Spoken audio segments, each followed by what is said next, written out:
televidentes y bienvenidos a su programa favorito sobre biología, BioNews. Hoy estaremos las 5 como siempre, pero lastimosamente por el tema del coronavirus, cada una tendrá que estar desde sus respectivos hogares.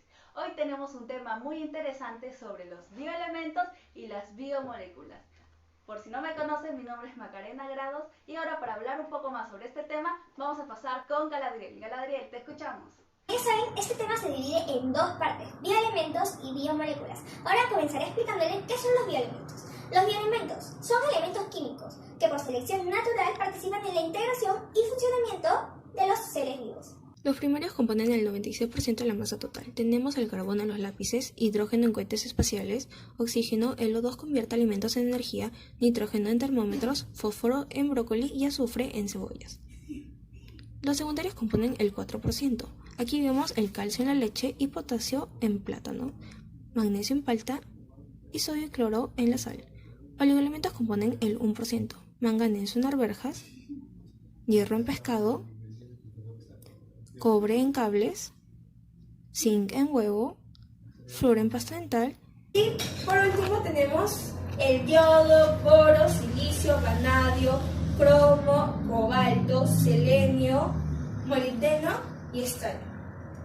Ahora pasaremos con Majo y ella nos hablará sobre su importancia biológica. Majo, te escuchamos. Buenos días, Galadriel. Gracias por el pase.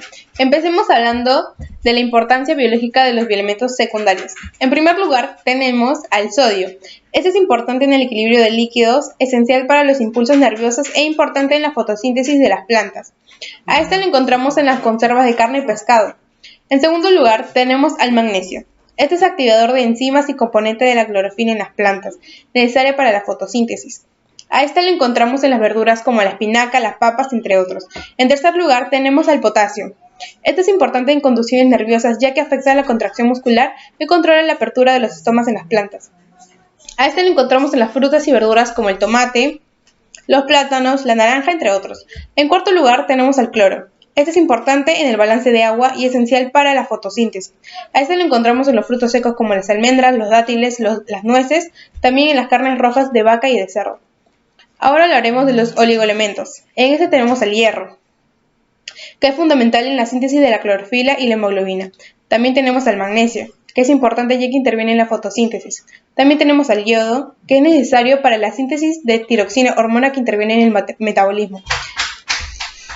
Al yodo también tenemos que es necesario para la síntesis de la tiroxina, hormona que interviene en el metabolismo.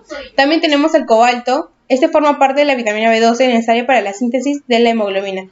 Finalmente tenemos al silicio, que proporciona resistencia al tejido conjuntivo y endurece tejidos vegetales.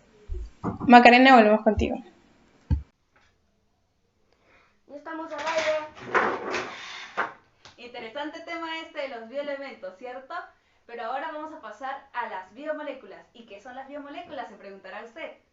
Bien, las biomoléculas son moléculas presentes en los seres vivos. Estas se dividen en dos partes. Las orgánicas y las inorgánicas.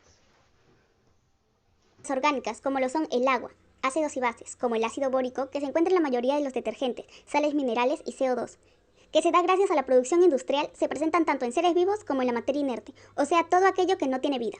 Luego tenemos a los bioelementos inorgánicos, conformados por glúcidos.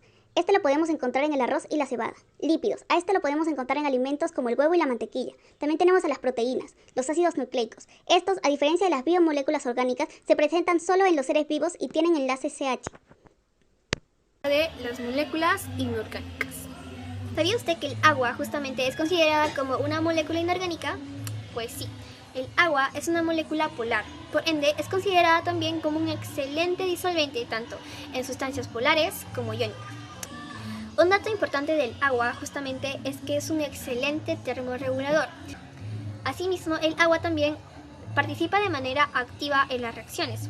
Tal es el caso de la hidrólisis. Dejemos de lado de hablar de las moléculas inorgánicas y hablemos acerca de las moléculas orgánicas. ¿Sabía usted que esta se encuentra formada en tres partes? 1. Monosacáridos. 2. Oligosacáridos. Y 3. Polisacáridos.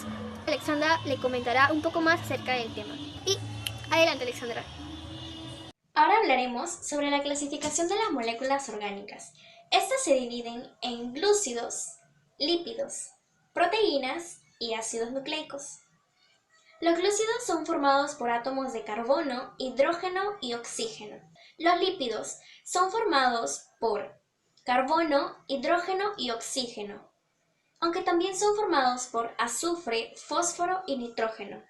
Las proteínas son formados por carbono, hidrógeno, oxígeno y nitrógeno. Los ácidos nucleicos, que son formados por 3 componentes, una base nitrogenada, una purina o pirimidina y una pentosa,